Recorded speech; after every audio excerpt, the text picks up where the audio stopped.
Um, how do you respond to critics who argue that animal proteins are necessary for peak muscular development?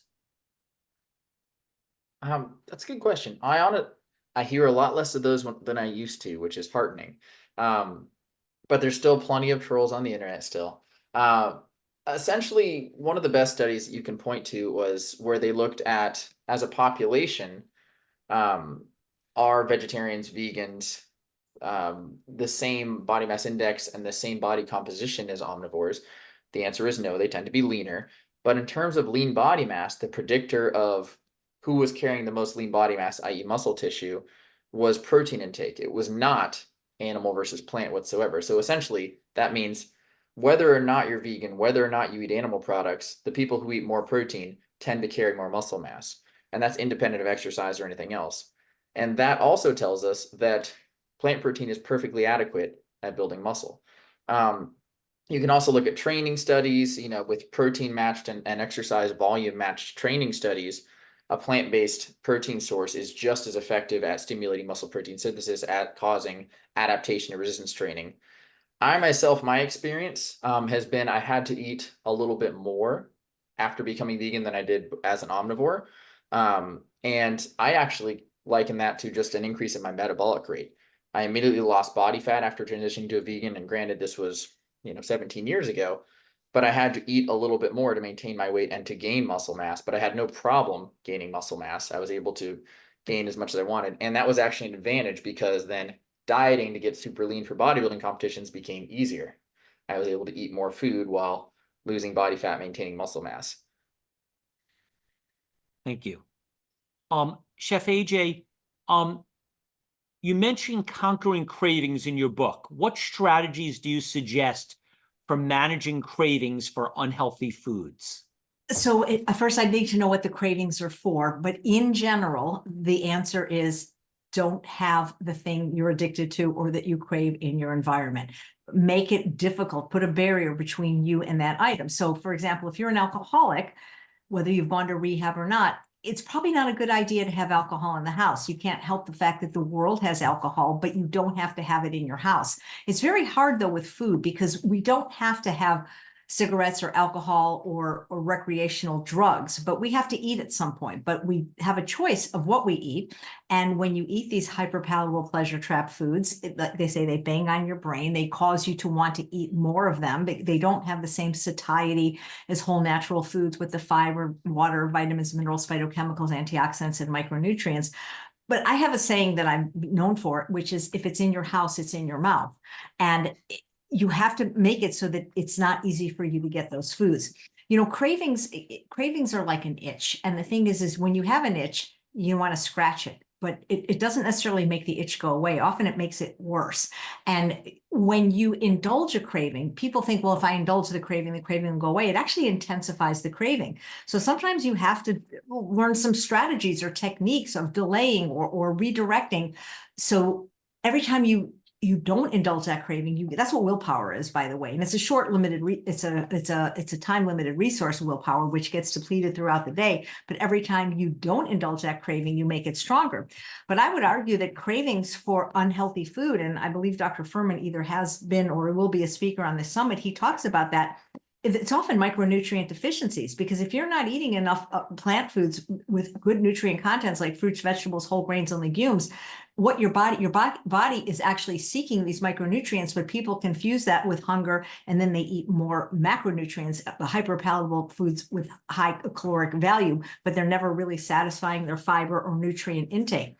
One of the things I've found that's been very successful for myself in my journey and many of the people I've worked with is vegetables, especially green vegetables, because they have a compound in them called thylakoids, which have been known to actually turn off the hunger switch and fight cravings for these hyperpalatable foods, particularly sugar. They even block fat absorption. So, if you're craving sugar, as weird as it sounds, steam some greens.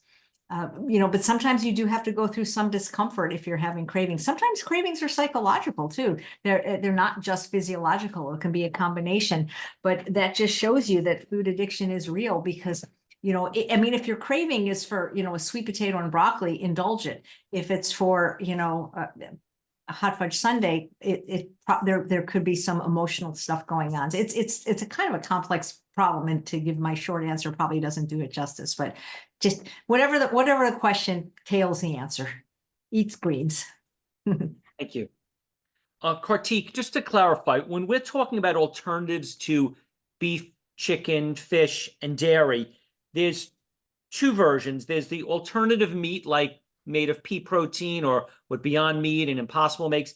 And then there's the clone meat, which is actually supposed to, I don't know the terminology, but make actual meat. So how close are we to scale of either of these? Yeah, so the former, which I would call like the mimics. So that's taking either plant or microbial ingredients to make something that tastes or has the texture of, say, chicken. I'd say for most of the food categories, we're basically already there.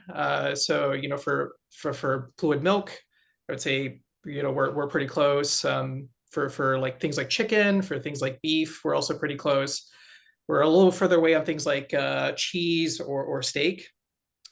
And for the other technology, so the cultivated meat technology, so that's where we take the stem cell of, say, a cow and then grow that cell into like a full cut fillet. And that technology, I think, is still quite far away. So I think if I'm being forthright, I think it's still decades. And we even might not get there after decades. So in terms of anything soon that's going to save the environment, it would be the Impossible and Beyond type burgers that are made of alternatives, not actual cloned meat or something. Yeah. I think the best is, as I'm sure Derek and Chef AJ would advocate, is to convincing more people to do whole foods plant-based. And then, for people who actually do need that, that meaty craving or sensation, yeah, for something like an Impossible Burger. Okay. Derek and Chef AJ, we got a couple of things going on. First, there are statistics saying that something like, I don't know the exact number, but something like 40% of the country, the United States, is obese. It depends where you look at the number, but it's in that range. Sometimes it's a little lower, 35 to 40, but something around 40%. Then you have a new phenomenon. I don't know exactly all over the country how it is, but in New York, the use of these drugs like Ozempic to lose weight has become, I don't know how popular it is, but it seems extremely popular. The value of the company that makes it in Europe was something like the most highest market cap of any company in Europe or something. I might have that wrong, but something close to that. So what do you do when people come to you and say, hey, I'm obese and I really want to go on these new types of drugs? What exactly is your advice to them? What do you say to do? What's your recommendation?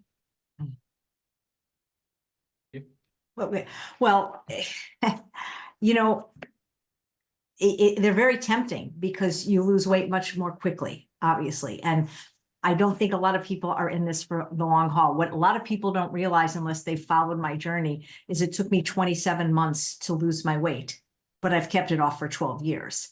And I did the fen-phen, and the minute the FDA took fen-phen off the market, the weight that I had lost, which was about 60 pounds, came back like with a vengeance, and then some. So what I would say to people is, whatever you do to lose weight, whether it's a whole food plant-based diet, Ozempic, gastric bypass, whatever you do, you have to continue to do after you've lost the weight. And so my understanding is, with Ozempic, as beautifully as people claim it works, it's expensive, but even if it wasn't, you have to take it forever. And that's a person's choice. And the thing is that the cost, from what I understand, is astronomical. And, last time I checked, potatoes were pretty cheap, and you could probably get the same results just eating potatoes, like Dr. McDougall says, and broccoli, but it's not going to happen as quickly. So I don't think you can talk people out of it, because people are looking for a pill for every ill, a potion, a procedure, a quick fix. But I find in general, they don't work. And my concern is that, while it seems very seductive right now to take these drugs because celebrities are taking them, what I'm seeing in a lot of people is is that their success is like my before picture. That they're I mean, and I'm not trying to be mean about that, but it's like, yes, they've lost weight, but they're still really barely at a normal BMI. They're not as lean as the people that I see that eat the way that we recommend. So I guess it just depends what your goals are. You know, for a lot of people, I think it's an excuse to continue eating crap. You know, because basically, you know, when I was on fen-phen, it was great. I could eat whatever I want because it tricked my brain into thinking it wasn't hungry. So I could keep drinking my Dr. Pepper and Coke Slurpees, but less of it. So I think a lot of people, unfortunately, Stephen, are looking for trimness and slimness more than they are health. But I've always said, if you follow the diet that makes you healthy, which is a whole food plant-based diet, eventually the weight loss will come. So I would say I would try to advise them against it, but I think the people that want to do that are going to do it. And so hopefully there won't be any long-term repercussions like there were with fen-phen, which created a hole in your heart and lung. But I don't think it's been really tested for weight loss all that long. And I think one day the shoe is going to drop, and then, you know, they'll be right back where they were. Thank you. I agree with everything Chef AJ said. Most of what I've heard about Ozempic has been word of mouth. Actually, I've not talked to many experts or clinicians about it. But it does sound like many people I've talked to, they have a friend, a cousin, a relative who's using it now, or several. And I absolutely agree. It seems short-sighted to me. And from what I hear, it even barring the nutrition part and barring the long-term health part, it sounds like quality of life, it has a negative impact because from what I hear, it makes you feel lethargic. It makes food sound gross, and it turns that whole part of your life that can be a joy of having a great food and breaking bread with friends and experiencing all these exotic flavors and you know, feeling vital and you know, energized from good healthy food. It turns that into kind of this gray, like, oh, I don't want to eat. So, and then just as a Chef AJ said, it's a way for people to keep eating these bad, rich, addictive foods that are, you know, malnourishing people already. Now you're eating way less of them on top of this risky prescription drug.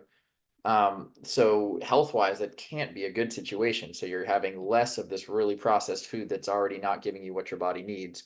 You're putting more stress on your body. And it's very much unsustainable. Yes, I'm sure people are seeing results with it. That's not a question.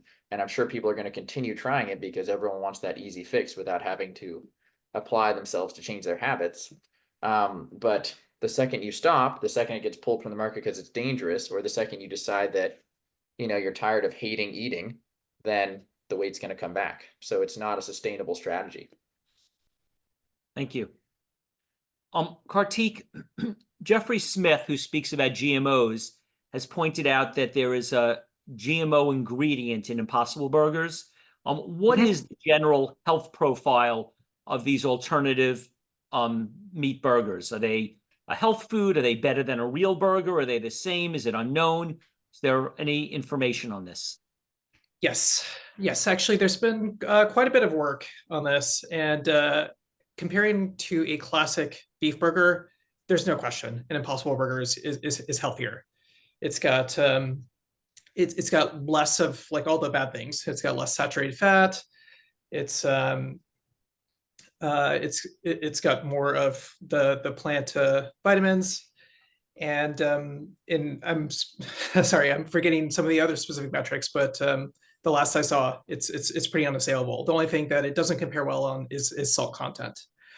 Of course, it's no substitute for chickpeas or kale, and so if we're judging it on that sort of scale, yeah, of course, it's not going to be healthy. But I think if we're asking the question if it's going to replace a beef burger, I think yes.